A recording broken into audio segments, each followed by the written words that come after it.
You're listening to another episode of the Coaster101 podcast. I'm Andrew Stillwell, and this week on the podcast, I am joined by my Coaster101 co-writer, Shane Joseph, up in New York. Shane, how's it going?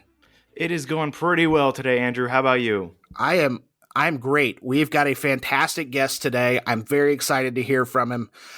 It just so happened that a friend of mine visited the New York Comic-Con last month back in October, and he attended this panel called the Big Broadway Nerd Panel. And one of the panelists on this panel admitted to a room full of people, something that some of us actually struggle to do, that he is a theme park enthusiast, big theme park nerd.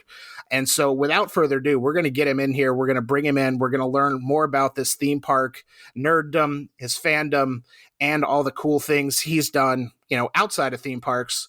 But this week on the show, we've got a Broadway actor known for Motown the Musical, Hamilton, both on Broadway and in the touring production. And I happened to see him as Aaron Burr during the touring production. And he is now on Broadway as Otis Williams in Ain't Too Proud, The Life and Times of the Temptations. He is also, maybe equally as important, a self-professed theme park nerd. Everybody, please welcome to the show, Nik Walker. Nik, how are you?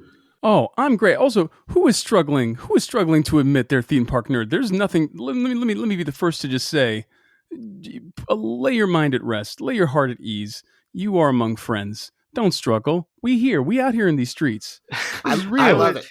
I was talking to one of my friends yesterday where I said every time I go to a theme park, I have the debate of, do I wear a roller coaster or theme park related t-shirt is somebody could come up to me? Do I want to have that conversation? And I always end up doing it. So you have to, listen, I have my, I literally could, I wish I'd brought them in here. I have my Mickey shoes that I literally have like ready to go. I have all like my all my Universal property t-shirts, my Jurassic Park tee, my Transformers tee. I got all that stuff ready to go for whenever I enter those gates. You know what I mean? So like let's be proud. Let's be proud because we have spent too much money on these damn parks not to be real proud of ourselves. So that's right. I say stand up, be proud. Theme park nerds out here. You ain't too proud to be to label yourself a theme park enthusiast. Sorry, boo this man. I'm gonna hit myself with a box of tomatoes for that one. I'm sorry, Nik. All good. No worries. It happens all the time. I love it. No worries at all. Well, I want to talk about this panel. And again, my buddy Clint, he listens to the show every week, and he attended this Broadway panel. His fiance works in Broadway, and so going to a Comic-Con, the first panel they went to obviously was a Broadway panel at Comic-Con because that's the type of people they are. But you were on this panel. You were with James Iglehart and a couple other panelists, and they asked you kind of your vices and your nerddoms and what you're nerdy about. And one of the things you said was theme parks. And Clint texted me, I don't know if he was still in the panel, but he said, you've got to interview this guy on your podcast. And I said, done, book it. We're going to make it happen. I slid it in the DMs, and you were so gracious enough to come on. But, let's start. I mean, get right into it. How did you first become kind of this fan of theme parks? Oh, God. It started when I was young. So you have to understand, and this is true for me and my wife, movies were my babysitter, right? So, these properties were the things that I grew up with. I very much identify. I'm one of those people who very much identifies with the movies that they watched as a kid and love, and like my top 5, right? Though, like that is very similar to like High Fidelity, if you remember that book or that movie. That is very much how I live my life. And I think that honestly, it was that got me into it because when I remember our first family vacation to California, we went to Universal Hollywood, and back at that time, this was back when they were still doing pictures. Like you could they would do it was like green screen was like the new thing, right? So they would put for the little kids, they'd take a picture of you. I wish I could find this picture because I know it's somewhere in my mom's attic, and I gotta find it. It was a picture. They put me in like a safari hat and like a little safari jacket, and gave me a little rifle, and I was like maybe 8 years old. but like the green screen scene that they put me in was the kitchen scene from Jurassic Park. So like it's somewhere in my mom's attic is a picture of me with like this little rifle like leaned up against the little kitchen cabinet, and the raptors are like coming in. And so the idea of putting yourself in an immersive story kind of bled into every part of my life. I loved that. And I think that theme park specifically, it was kind of a natural fit. And I think that it was dormant, not dormant, but like I still love theme parks, but like, throughout college, I didn't have the money to go at all. Because I was a college student. And so I kind of let that rest. And then when I met my now wife, and we started dating about 11 years ago, one of the first things, I was doing a gig out in La Jolla in San Diego, and she had come to visit, and I was like, well, what's right by here is Anaheim. And she was like, what's in Anaheim? And I'm like, okay. And it was funny because when I first brought her, she was like, just like everyone says, like, why are we going to a children's playground, right? How many times have we heard that? Why are we going to this place that is literally catered to children? And I mean, I am a 10-year-old child in a grown man's body, so that's part of it. But when we got there, right, this was still when Captain E.O was around, lest we forget the honorable Captain E.O. Hooter. Anyway, she saw that movie in the Honey, I Shrunk the Kids theater and was forever changed. Right? She was so disturbed by that film, but she was going to also say that's an interesting one. Oh, it's a great for your first theme park experience to be Captain EO. Like you can only go up. I can't even imagine that. It was truly fantastic, and but from there, like we really got into parks, and it really became kind of a way that we bonded together, to the point that like when we got engaged, actually because we got engaged, you mentioned Motown the musical, during Motown, and our engagement party, like literally we got engaged and we flew to Disney World. That was it. And we were staying at the Contemporary.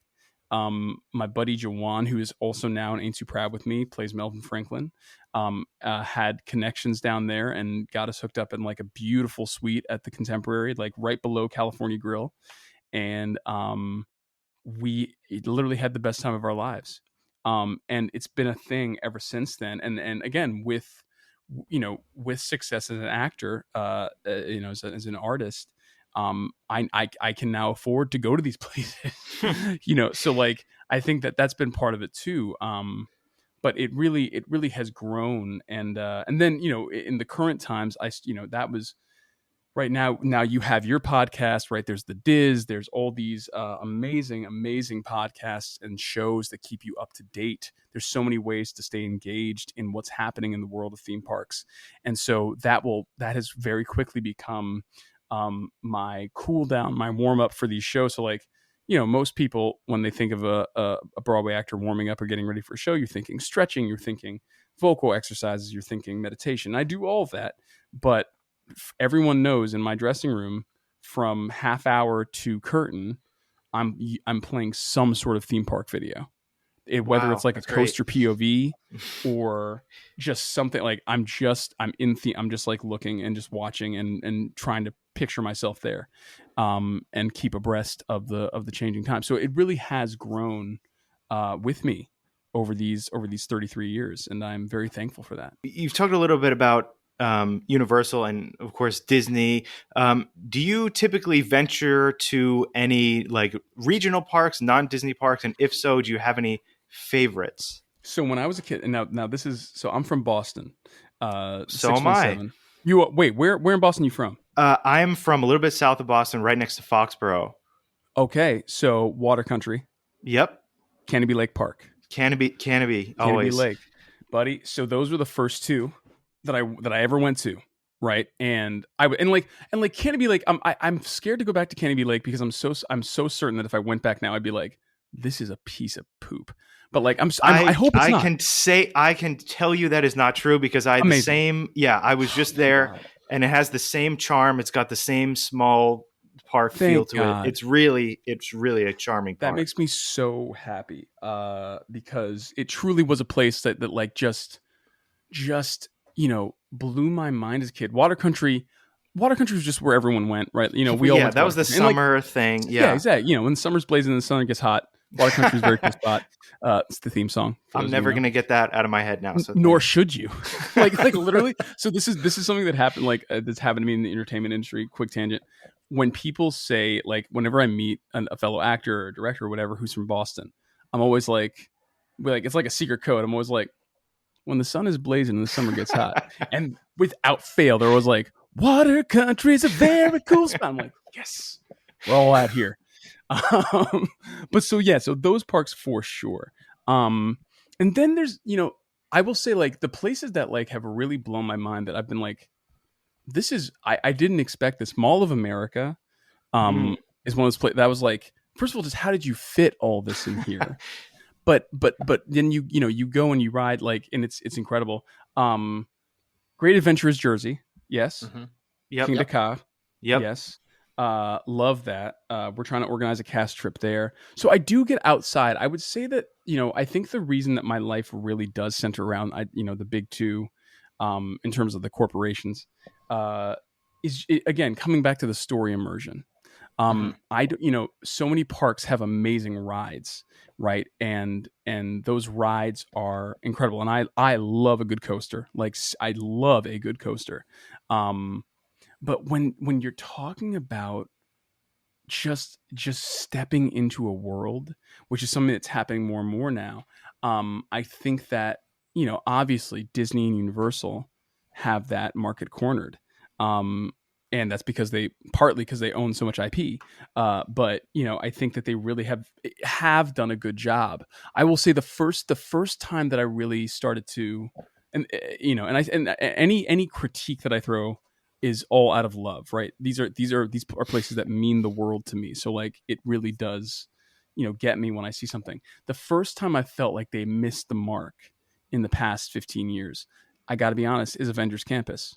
That was the first time that I was like, guys, like, what are we doing? If you're like, you know what I mean? Like, if you're going to have people spend this amount of money, and this is the biggest thing that you have right now, Marvel is your bread and butter. Like, this is, because, and knowing that this was set up before the pandemic, do you know what I mean? Like, Right. what are we, you know what I mean? Like, it just got me. And I was just like, ooh, this now feels like it could be any other park. Mm-hmm. So that started to devalue for me. But I hope that I'm very much looking forward to other projects they have coming up. So Have you been to Avengers Campus yet? yes. Okay, so I Yes. was curious about that because I was in Los Angeles for a couple months before the pandemic. Unfortunately, got sent home, but I still have Disneyland tickets actually that we never got to use. So eventually, I'll get there. But I was curious if you're a like Marvel fan or a Marvel movie fan. I'll put it this way, and I said this at the panel too. Every Marvel movie that came out during my time in Hamilton, or rather, I would say during my time as Burr, every Marvel movie. So that was over 2.5 years. I rented a theater for the cast, and we would have, like, our own screening, That's private amazing. screening, every Marvel movie. Like, when I say I love Marvel, I love Marvel. I mean, and it's funny because, like, at my core, I'm, the first superhero I ever fell in love with was Batman, right? So other side of the aisle. But I think that what Marvel, specifically the MCU, what they've been able to do with, taking these storylines that we all have known and loved for years and making them, it's kind of this beautiful mixtape, right? Because they're making them accessible. They're opening them up, but they're not losing the core of what these stories were trying to say. Right.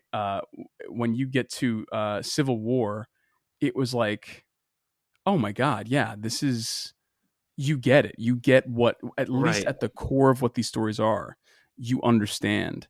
And still fell into that trap of, that I think Disney Marvel falls into, where for some reason, so many of their stories have to end so neatly. Yeah. But was still just amazing. So yeah, there was, like, Marvel is my heart. MCU is my heart. So going to Avengers Campus, you want that feel, and I do give them, and please shut me up because I'll talk about this forever. But I do give them the understanding that like it's actually, if you think about it, that's a hard IP to make a park out of, right? Yeah, that's It's true. because right, it is, especially with if you're talking specifically the MCU, then so much of that are the actors that you've hired, Yeah, right? It's not Islands of Adventure where you just throw up the iconography, right? You have created like Benedict Cumberbatch, and you've created Chadwick Boseman, and all these characters that you now have to replicate in your parks and create these experiences from. And that can only go so far. How do you press that beyond a kind of a meet and greet scenario? yeah. And I'm not, and that's why it's not my job, right? Like I cannot think of how you do that, but it was like when I walked in, it was literally, you had you had web slingers, and you had the PIM cafeteria, and then every 20 minutes, Spider-Man swings over a rooftop, and that animatronic is amazing, but like again, it's just hard because like it's not, when I go to Diagon Alley, right?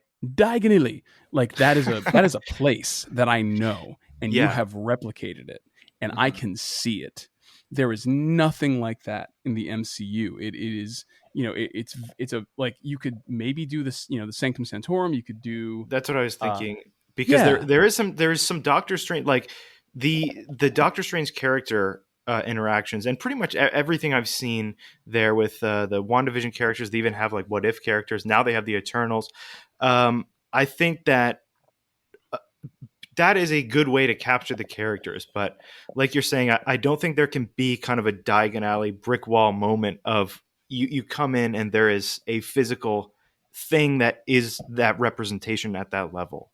yes, and if that's not right, if that's not possible in your park, then what can you do, right? And that's when I think like, well, then you better have some good rides, and they better be open from rope drop. Do you mean like that was Yeah, kind of what got me, was like, you're gonna open and you only have web slingers, and you had guardians already. Do yeah. you mean, so like you don't even have rides, y'all? Like and have you? I don't. I'm not.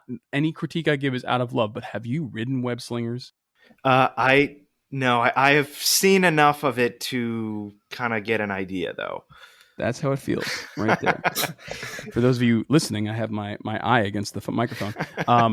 It's just like, this could have been. This is you literally. Again, I'm not saying that I know so much work went into it, but it's like, guys, it's kind of like, I feel like there has been a massive hype machine lately, and the hype does not get met often, right? Like I remember when we were first hearing about Galaxy's Edge, and like it was like, it was going to be like the West World of Star Wars, right? Yeah, And we were going to, people Yes. were going to know that you crashed the Millennium Falcon when you step into the cantina and all this yeah. stuff.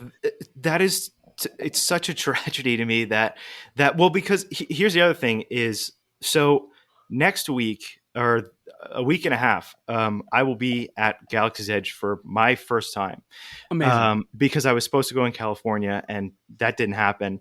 So to this day, I have not seen any videos or photos, really, Great. if I can Great. avoid it, of the land, because like for me, like Star Wars is my thing. Marvel as well to an extent, but Star Wars will kind of always be that for me. So I am grateful for what they have there.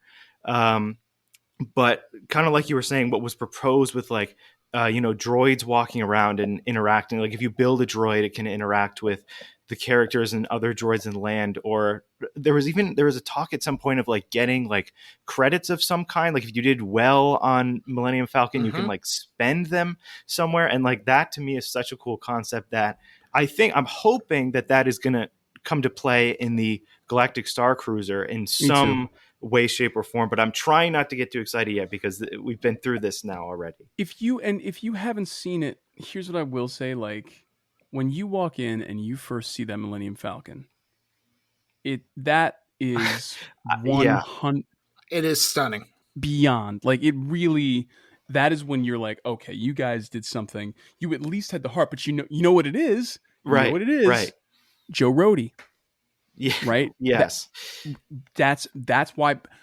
Does you think anyone gives a F about Avatar right now? Like, bruh, it's because of he is a freaking genius. And he comes into these worlds and says, cool, how can I help? How can I make this into something that like is not only commercially viable, but like has just intrinsic artistic quality? And yes, that might mean you need to spend a little more money, but I swear to God, these things are going to be around forever. Yeah. Like it is the difference is stark. And Joe Rohde comes in and that like I think that's one of the last projects that he maybe even I don't think he wasn't lead on that, but he had his hands, I believe. He was in input. Yeah. He was involved. You can tell the difference. And I think that it really is, that they're saving grace at Galaxy's Edge. And please let me know what you think about Rise of the Resistance. I can't wait, man. I cannot wait. It's phenomenal. I'm so excited for you to ride that. Nick, can I tell you how hard it's been to do a theme park podcast for the last 18 months without giving Shane Rise of the Resistance spoilers and Galaxy's Edge spoilers, just because he is so in depth or like so intense. Like, do not spoil this for me. Do not ruin it. And I'm here for it. I'm 100% here for it. But I am right there with you. I've been to Galaxy's Edge in Florida, and it is stunning. Admittedly, not a big Star Wars guy. That's just it's not for everybody. I completely understand. But on the subject of Star Wars, I've heard a story about you, and I kind of want to hear this. I want to hear the details here. All right. Is it true that in your contract, either with Hamilton, I think it was Hamilton at that point, that you requested the day off for the grand opening of Galaxy's Edge? Is that correct? It was Ain't Too Proud, and yes, it is in fact correct. And I'll tell you even better. Happened technically twice, because right, we had reopening. So this was Ain't Too Proud. All right, so the show I'm in right now, is an incredible show. Please come see it. It's really, really powerful. And I think when you have a jukebox musical, right, it can go one of two ways. You can just let people listen to great songs and that be it, or you can try to do something more. And Ain't Too Proud really tries to do something more. And our book writer, Dominique Morceau, who is just an incredible playwright of her own right, MacArthur Genius winner, or one of those big awards, I believe. She really wrote the hell out of this piece. And, I think what's great about it, and this all ties back into that contractual thing.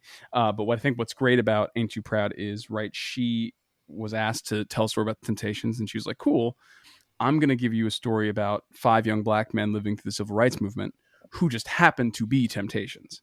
Right. And that is, I think, what makes the story so special is really getting a sense of what these guys were living through. Anyway, I say all that to say the role that I play is Otis. Otis is the narrator of this piece. Otis never leaves the stage. My role is literally a 3-hour monologue, right? Like I never stop talking. I never leave the stage, and I dance in every number. I cannot dance.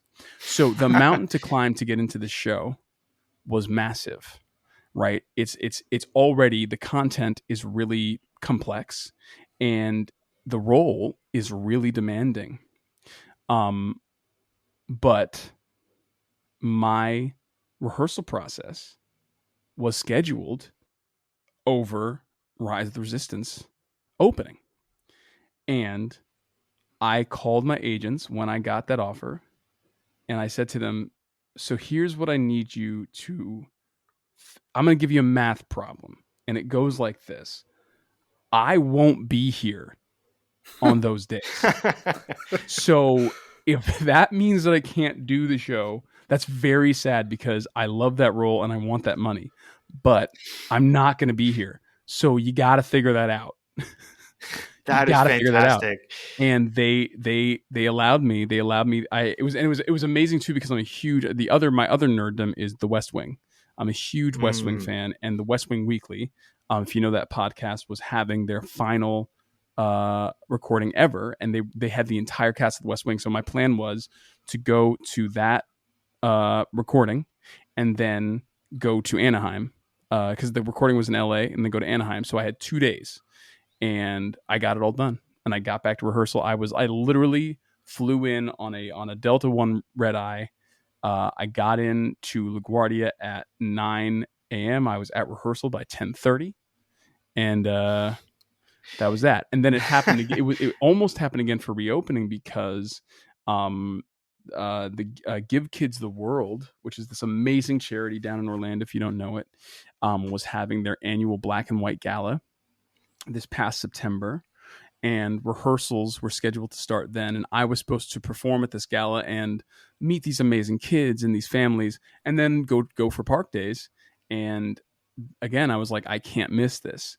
So we negotiated that. What sucked was that it became bigger than the contract because of COVID and COVID numbers. Right. Doing Broadway, we kind of have to maintain a bubble. And the numbers at that point were just not good, and the producers was like, yeah, we can't let you go, which is again completely understandable. So that I was very sad to have to miss, but I would have been there had it not been for this horrible virus. Yep. So yeah. And while we're talking about it, I know Andrew is waiting to plug it. Coaster101 calendars on sale right now. 100% of the proceeds go to Give Kids the World. Everybody listening, please, I have one behind me here. Please go get them. Great cause, great photos taken by the Coaster101 team. It's a great way to keep track of all your theme park trips. Yes, please. Anything to support. I mean, first of all, yeah, buy anything this podcast is selling because it's an amazing podcast. But second of all, anything to support Give Kids the World. Just an incredible place. So yeah. Yeah. We do love Give Kids the World, but we've done a lot with Give Kids the World over the years, with their Coasting for Kids program that they do, and obviously these calendars. So again, we're all on the same team here. Give Kids the World organization, very near and dear to all of our hearts for sure. Yep. But kind of on the segue of the roller coaster calendar, you did mention you love a good roller coaster. So I've got to ask you, as any good coaster enthusiast would ask you, do you prefer wood coasters or steel coasters, and what are your favorites? See, this is such a great question because I prefer wooden coasters when I want that pain. Mm-hmm. Do you know what I mean? Like, absolutely. I'll go to Canobie Lake Park when I want that pain. Yep. Right. Like it's because there is no way to not come off that thing with your traps just completely obliterated. It's just that's I've I don't want to ride a smooth wooden coaster. That's part of it. This is part of it, right? The bumping up and down. But steel, I swear to God, you know what really decided it for me was Slinky Dog Dash. Toy Story Mania. Oh, interesting. Mm-hmm. Okay. I have never ridden something that smooth, ever. Wow. It was like butter. It was like that. Like the first, because I was on there. Had to be the first week it was open, if not the second. And that ride was like you were gliding, and I was like, this is incredible. So I guess if you're making me choose, I guess it's steel. Okay. Because I'm more often going to go with that, not wanting to, have my neck, break. But wood, I mean, but I will say I don't ever want wooden roller coasters to go out of style ever. Of course not. Yeah. I think that it's just such an important, if you consider yourself a coaster enthusiast, you have to have that experience of what that's like. Just to see how far we've come. So yeah. You are right up there in the New York area. You've got the world famous Coney Island Cyclone right there at Luna Park. So yep. And the where's the Beast? Kings Island in Ohio. Yep. So the Beast. I remember reading the Goosebumps book, and then when we went to that's exactly right, because we were on tour in Columbus, and I remember going, and it'll blow your mind. Like it's one of those coasters that's like. Okay, yeah, I get it. Mm-hmm. I get it even today, right? Like 40, 50 years later, whatever it is. Like I get it. So cool. So I just want to ask quick. Speaking of New York, have you been to the American Dream Mall yet? No, I have not. Okay. Do I need to go? There's some great coasters there. Okay. If you like Mall of America, I think it's I was just gonna say, yeah. If it's Mall of America on steroids, plus they have a giant Shrek model in their water park. It's like a DreamWorks water park. You got to go. Your eyes just got it like big as dessert plates. You're on it. I You're love planning that. right now. Oh, that sounds spectacular. Where is it? There's some park. It's not a Universal, and it's not a Disney. I think it. And I don't even think it's in this country. Who has the Scooby Doo Dark Ride? There's a bunch of them actually, or used to be. There's one in Dubai that is a really impressive one. That's the one I'm thinking of. Yes, it is. Yeah. There's so many parks that like have the just like the most random IP attached. And Shrek is right up there, but Scooby Doo, like I there's so many of those that I'm very excited. I also, you know what, the thing that like I it's not even a coaster. Well, it's not a coaster, it's a slide. But the Atlantis slide. Oh at yes, some point in my life, I've been there. It is amazing. It's so cool. It's so. I got to cool. do it. Yeah, I got to do it. Nick, I got to ask. Obviously, I am not familiar with the life of a touring Broadway actor. You were on tour in Hamilton. As I mentioned, I saw you in Durham at the Durham Performing Arts Center as Aaron Burr. You killed it. But, when you guys are traveling from city to city, do you have downtime? Like if you wanted to go to, not necessarily Disney or Universal, but if you were in like Williamsburg, Virginia, performing there, could you, would you have time to go to Busch Gardens if you wanted? And did you ever take the opportunity to kind of visit some parks while you're out on the road? Oh, we tore up Cedar Point. Tore it up. Nice. It was because here's what you understand, right? Like I think, and especially for like if you're on a Broadway tour. So I'll break it down. So there's there's union work and non-union work, right? So there's non-ec and equity tours, right? And then within the equity tours, there are tiers, right? So you have a production contract, which is essentially the same as a Broadway contract. In fact, you're making more money than a Broadway contract because you're also getting a per diem, right? On top of your salary, you're getting $950 a week. I think it might be more now. And then there's it kind of goes down from there. But none of them are an equity contract tour unless you're really, doing something that's like with a sketchy company or whatever, is you're always going to be somewhat well taken care of. And I think the most important thing with Hamilton specifically was the downtime, right? Because you do want something that,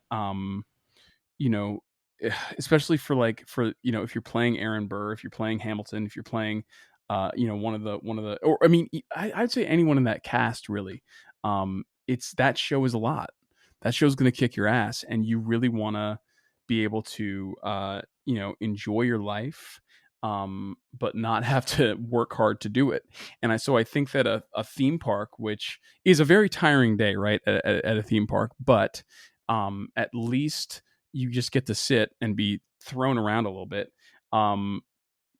It's a very cool experience for when you're on tour.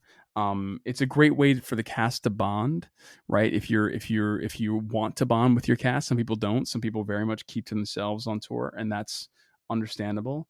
But I would say that my cast, very much with the Hamilton cast specifically, that was a very close cast.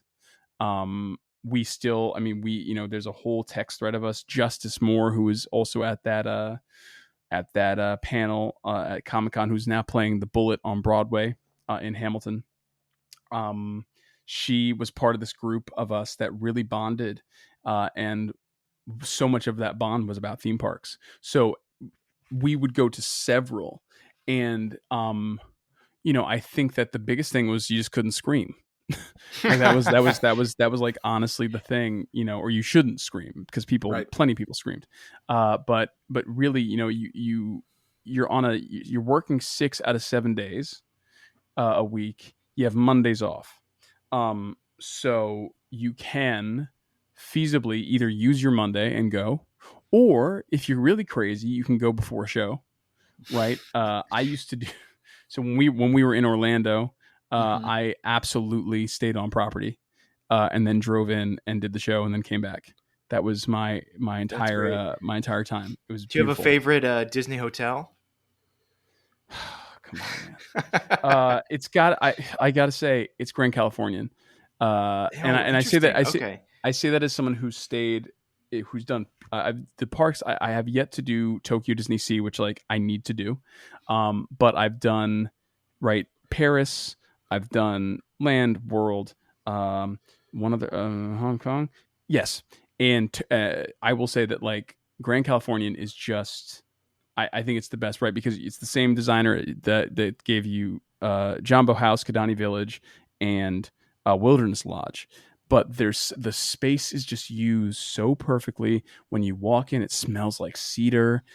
And you're like, and that club level too is like gorgeous. Like it is just like I love snacks. I love like going to club level and get like little snacks, and they always have this is such a nerdy thing. They always have the Crustables peanut butter and jelly sandwiches. They're just like pockets of bread. Those are wonderful. So good. Oh man. I literally take about 5 of those and just like sneak them throughout the day. Yeah, man. So but point being, back to the original question. Yeah, you definitely have time. And I find it really nice. Like especially if you love theme parks, I think that there's also something about like just going to a Six Flags and like just sitting and listening, right? Just hearing the coaster overhead, like just enjoying that and seeing like what counts, what people are like, there's one theme park that we went to. Oh my God, it might've been in Kansas City or somewhere kind of southern Midwest. I'm forgetting the name of it, but like, it wasn't like anything, like to put on the map to write home about, but like it was this community's theme park. And you see why they love it. You see what's making them tick, and that's cool, man. Like I think there's such just good people watching and learning at a theme park. So we got out to a bunch of them. Absolutely. Good deal. Yeah, I think if it was Kansas City, maybe Worlds of Fun. I don't want to put words in your mouth. Mm-hmm. Yeah, I've been there. I will say the people watching there, top notch. And that's just coming from someone who lives on the East Coast and kind of seeing how the Midwest lives. The people watching was fantastic. Mwah, beautiful. I love it. Yeah, I want to get, let's do I want to do a little bit of kind of this or that. And we'll kind of just ping back and forth. But first question I've got for you is, I know another one of your big IP properties that you're a big fan, big nerd for is Jurassic Park. Yes. Do you prefer the Universal Hollywood Jurassic World, the ride, or the Islands of Adventure, Jurassic Park, the ride, and Velocicoaster area? I'm making it seem like this is a hard question. This is an easy question for me. It's 100% Islands of Adventure. And I'll tell you why. The Jurassic World ride, so you're going to see, this is 1993. You're going to see this movie, and your biggest star in this movie is Jeff Goldblum, right? Like nobody knows who Sam Neill is. Some people know who Laura Dern is at this point. It's not about these headline actors, right? It's just the movie is this, like, it really. And I'll speak on this for days. The movie Jurassic Park, the original, is just such a feat of filmmaking, both technical and just structurally, just story wise. It is. I've had that conversation. It's my favorite movie currently. Yeah, I'm in my 4th year of film school at this point. I have talked about it for literally days in class and tried to explain. Like, the thing for me is I can't picture how it was when it was coming out at that time, just because I obviously was not around at that time. But even seeing it now, like, that was the movie that got me into movies, which coincidentally I watched before our family vacation to Universal Studios, which is why that park is also special to me. But there's a thing about that movie that there's a magic and a charm and this transportive sense of realism, because when these dinosaurs are on screen, most of the time anyways, they are real, or most of the times that you can really see the details, they are real. And that's something that I like about the Jurassic Park ride in Florida, and Velocicoaster is one of my favorite coasters. Of course, I love those movies as well. But there is something about that raft ride and just floating down that river, and when those gates open, it gets crazy. Do you know? I'm gonna get real deep with you on Jurassic Park for a second, and on that ride. Do you know what the main theme of that movie is? In my opinion, there's several themes, but the main theme of that movie is. What would you say it is? I would say it's the chaos theory moment. That scene to me is what the theme of that movie is. It's sort of a kind of capitalism versus nature situation. In that, I'm gonna even dig deeper because I think you're right. I would challenge and say parenting. That movie is about parenting. That movie is about what it means to create in this current world, a capitalist world, all these things, right? But Dr. Alan Grant's big thing, the one thing you know about him, the first thing you know about him is he hates kids. He doesn't like kids. That's the first thing you know, right? And there's a great saying in screenwriting, right? Which is, the first 30 minutes of a genre movie aren't a genre movie, right? Die Hard for the first 30 minutes isn't about Alan Rickman. It's about, John McClane and his wife trying to work out their marriage. And then in the crucible of a terrorist attack, they work out their marriage. Similar to Jurassic Park. Jurassic Park is about Alan Grant not wanting to start a family.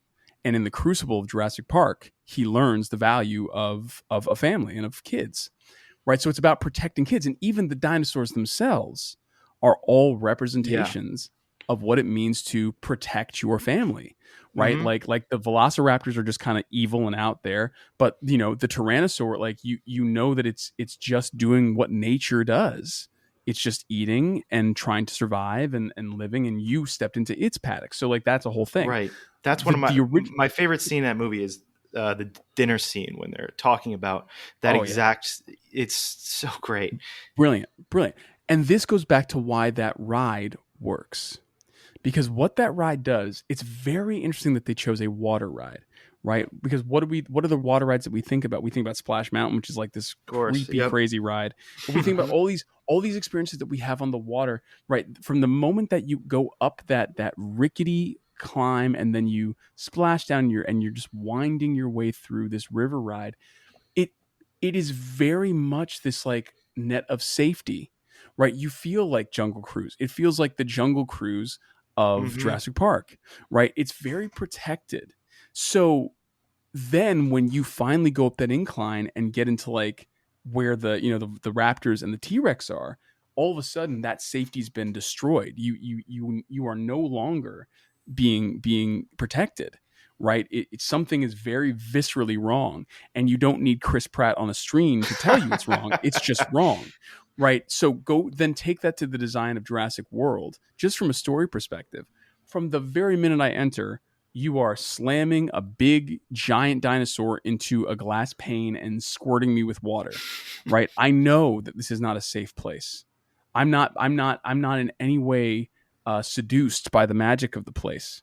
Right. The power of the place, but it's gone now. Right. Like that doesn't happen on Jurassic World.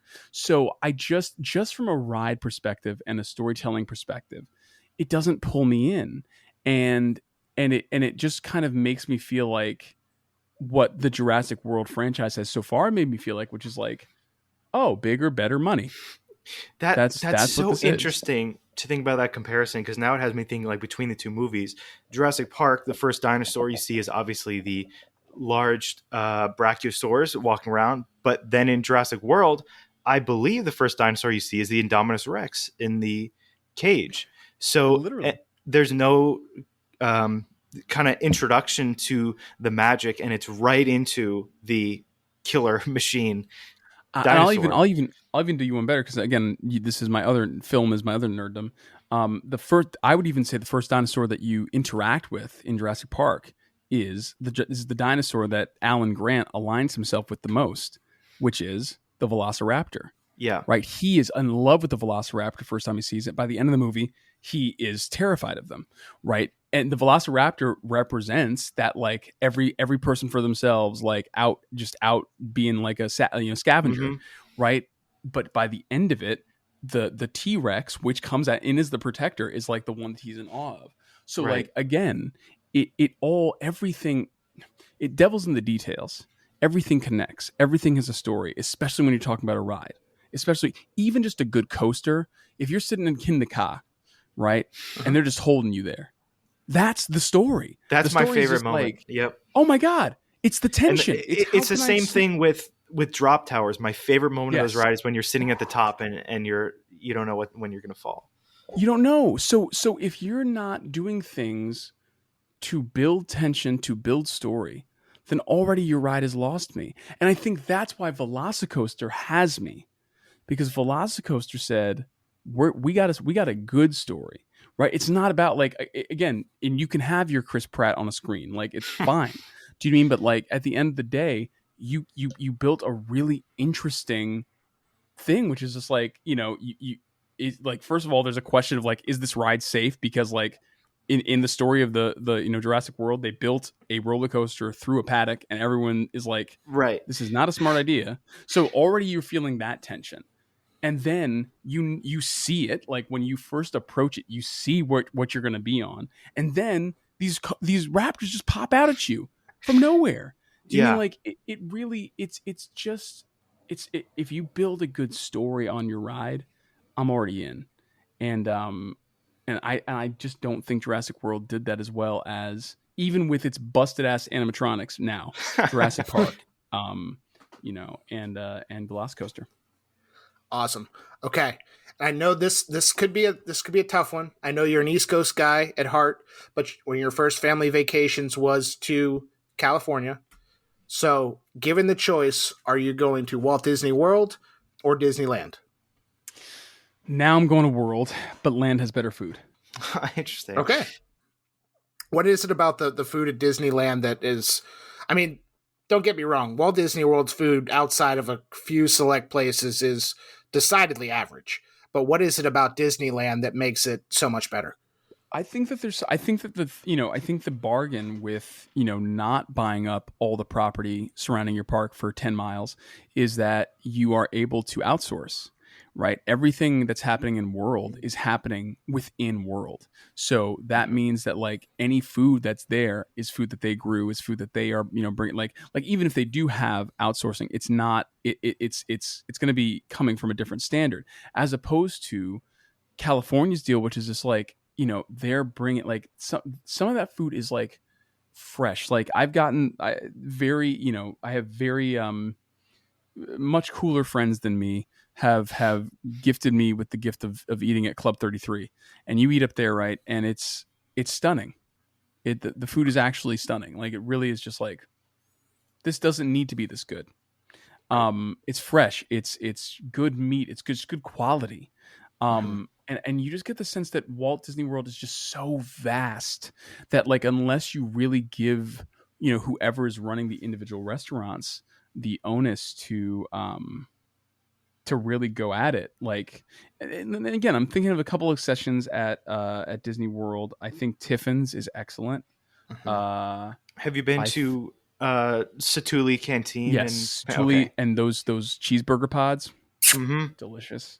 There are pockets that have really good food, but in general, like I think especially, again, not to call out any names, but Bob Chapek. I think under the new leadership, there's been some corner cutting that just like shows. It just shows, and I think especially at World, it's been showing. So I'll be very interested to see the next time I go back to work, because I haven't been back. Actually, I haven't been back in the real Bob Chapek days. Now, right? I was there pre-pandemic, but not now when he's like officially in. Mm-hmm. So I'll be interested to see what that's like. But I remember seeing kind of a degradation over the years of like I remember, you know what it was for me? It was going to Ohana. That was what I was able to track it by. Right? The first time I went to Ohana, it was freaking delicious. And now is like, get me out of here. Like it's just the food. It's everyone's just rushed and overworked. Mm-hmm. And like, I'm not blaming anyone. I'm just saying like, these are things that happen when you're trying to do more with less. Got it. On the subject of Walt Disney World, and I know, again, it was written into your contract that you had to take off rehearsal to be there for the opening of Rise of the Resistance. Mm-hmm. Galactic Star Cruiser, have you already booked your cabin? buddy, I may or may not have a couple friends who are working in there. I'm not going to tell you the names because I know they're not allowed to say, but I am absolutely all over that. I love 100%. it. 100%. What are you most excited for the Star Cruiser? Well, like you were saying, I think this is their chance to redeem themselves in so many ways. I really think that, give us the experience that you promised. And I'm a little concerned because already I'm seeing how much time you actually spend in the Star Cruiser. And Yep. I'm like, yeah, I've done Batu. Like if you built the Star Yeah. Cruiser, then do you mean, cause like otherwise, okay, you built like a 2-day cruise on land. Yeah. I'm wondering, I should know this as well because I've written so many articles about this point, but do you know if there's the option to not go to Batu? I don't see. I don't know. I think Okay. I think that there might. The itinerary that I saw, there was no option of like it was like nope. Okay, This is when that's you what I land. This is saw when too. you get off. So I hope that would be nice. But like again, Yeah. I don't think that's my fear is that like you're trying to do a massive undertaking with like not massive resource. Do you know what I mean? And Right. it's like guys, you can't just put up some pretty lights and then drop people in the parks. Like Mm-hmm. if you like bring them on this journey, like bring them on this adventure. It's like I don't even, 'cause again, they have so much money. I sometimes wonder if they're just trying to appeal to too many masters. Do you know what I Yeah. mean? The thing that has me simultaneously most excited and most worried about the Star Cruiser is they've pitched this kind of experience of you choose what path you want to take, whether that's resistance or first order, and then people will be interacting with you based on that, and there's going to be like specific missions, I think, based on what route you want to take, which sounds great, but at the same time I'm worried about what is this really going to look like because they're not going to know until they get guests in there. Yes. So Yes. is it going to be like a Disney Genie situation where they're figuring it out as the guests are also figuring it out, which I hope is not the case? Or are they going to fine tune this before the first guests actually get there? And I hope I hear that concern, and I hope for all our sakes that they have. Nobody's asking for the right. What if you want to talk specifically about the Disney magic of it all, what is that Disney magic? That Disney magic is not always having the answer. It's not about having it like fully every corner is covered, but it's just the sense that like if you don't have it prepared, you have something right up there to substantiate it, right? Like that's the Disney magic is like we don't see your pixie dust. Pardon our pixie dust. Like we just don't Right. see it. It's so seamless that like we don't know that this is just the first stage of something. Mm-hmm.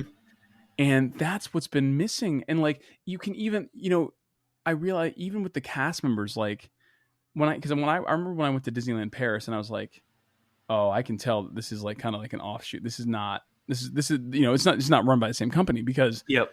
right. Again, the cast members, and also I think it's part of the Parisian culture. Very beautiful, cultured people. Mhm. And you kind of have to, I think the charm of a Disney Park is that, like, oh, welcome to Disney. Like they're not really about that life, which is fine, Yep. right? So like already that was, but then when I started to see that over here, it's like, guys, if I, again, I love Universal, but if I want to go to Universal, I'll go to Universal. Right. Like Disney Yeah. is Disney, y'all. Like, so what are we doing? And that's, yeah. I do have some concern. I'm praying. I'm really praying that they figure that out. I love it.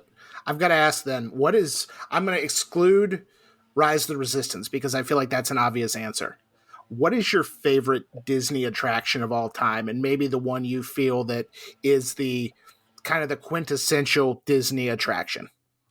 That has to be two different answers. It's very hard, Okay. but I'm gonna try. My favorite Disney ride is Flights of Passage. Yes. Flights of Passage. Good pick. I just think that is the perfect encapsulation. Everything from the queue, everything from the moment you step into Pandora to the queue to that ride, you are transported.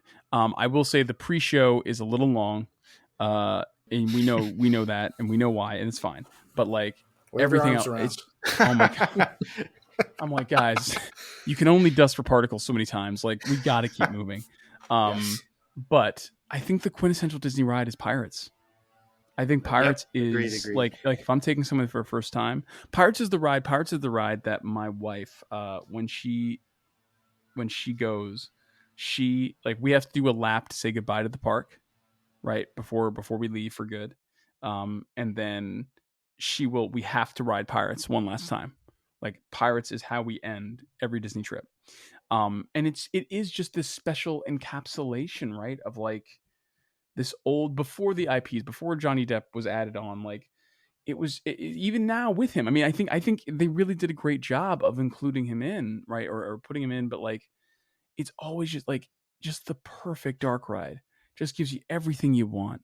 You know, you have a little thrill, you have some beautiful scenery, some animatronics that like still to this day are just so fascinating to look at. Everything about it. Yeah, Pirates. On Pirates, my favorite scene of that ride, and probably my favorite overall theme park scene, is the right after you go down the drop and you have the ship and the fort scene. Is there a scene either in that ride or in any Disney ride for you that is just like a quintessential, like everything encapsulating a Disney theme park moment? I never realized until very recently, and I think this is, I don't know if this is at World. You guys will know better than me. It's certainly at Land. The little moment when you're about to pass into the battle, right at Tortuga, wherever it is, that you're supposed to be, and there's the one guy whose head is in the box, and half of it is a skull, and half of it is his head. Have you ever seen that? And like, there's a mirror to separate them. That is my favorite thing, simply because it's such a small little detail that like truly you will miss. Yeah. But it is like, you see it and you're like, oh my God, like his head just transformed. And it's just one of those, again, little details that makes it so wonderful. I also love the pirates drinking, the skeletons drinking the rum, and you just see it go down there. I just think that's so cool. That's awesome. So that's probably my favorite scenes in those. Very cool. Yeah, man. Well, Nik, while we've got you, we're going to wrap this podcast up, but you've given us almost an hour of your time. We need to give our audience, we need to promote Nik Walker. We got to promote Ain't Too Proud. Where can the folks on the internet find you? What else do you want to promote? Hit us with anything you got. We are proud to give you this platform and really appreciate your time today. I appreciate that. At Nikki Walks, NIKKYWALKS on Twitter and Instagram. Come see Ain't Too Proud. We're at the Imperial Theater on 45th Street in Manhattan. We'll be there. We are running. We are selling. It's a good show. I got my movie podcast, Little Justice, that you can find. You can, if you follow me on Instagram or Twitter, you can join that. And we are taking a hiatus while I, reopened this Broadway show. But now we're coming back and planning some cool things for 2022. Trying to think what else. That's about it for now. There's some stuff happening, but not stuff that I can say yet. So like that's coming down the pike. But just keep in touch and. We'll talk theme parks, whatever. It's great. I love it. Very nice. I do got to ask one quick thing, because you do have a movie podcast. I'm a big movie guy. Is there any movies you've seen recently that are really have made an impression on you? Dune. Yeah. Oh, I was so hoping you would say that. Dune. Oh man, that in IMAX, one of my favorite theater experiences ever. Incredible. It really was just such a special movie. So well made. So true to the books, but while also making room for new people to enjoy. So certainly Dune. If you're not trying to go to the movie theater, I would say check out Mike Flanagan's work. If you're at all a horror film people, he did Midnight Mass, which is an incredible series. Mm-hmm. But Doctor Sleep. I was just going to say, I just saw Doctor Sleep recently. Yeah, Gerald's Game. Like any of the Mike Flanagan pieces are I've been obsessed with him lately. I think he is spectacular. So yeah. Love it. Well, that's going to do it for this week's episode of the Coaster 101 podcast. After you follow Nik on social media at Nikki Walks, follow Coaster 101. We're on all of the social medias. We're at Coaster 101. I also have a website with some really good long form, short form written content if you prefer to consume your media through reading as opposed to listening. If you're listening to the podcast, make sure you're liking, rating, reviewing, subscribing, giving us 5-star reviews on iTunes, telling your friends to listen, because if you tell your friends to listen, they may end up at a panel at Comic-Con with Broadway nerds, and they might find you somebody amazing to interview. So the more people who know about this podcast, the more chance we have of getting great guests like Nik. So again, make sure you're liking, rating, reviewing, subscribing, 5-star reviews, all that good stuff. I'm going to beat that in. As we mentioned earlier on the show, we are currently selling calendars to benefit Give Kids the World Village, an organization that Nik loves, that we love. Check that out at Coaster101.com. It should be right at the top of the page, top left corner. And thanks, as always, to Justin Mabry for our theme music. Happy Thanksgiving, and we will talk to you soon.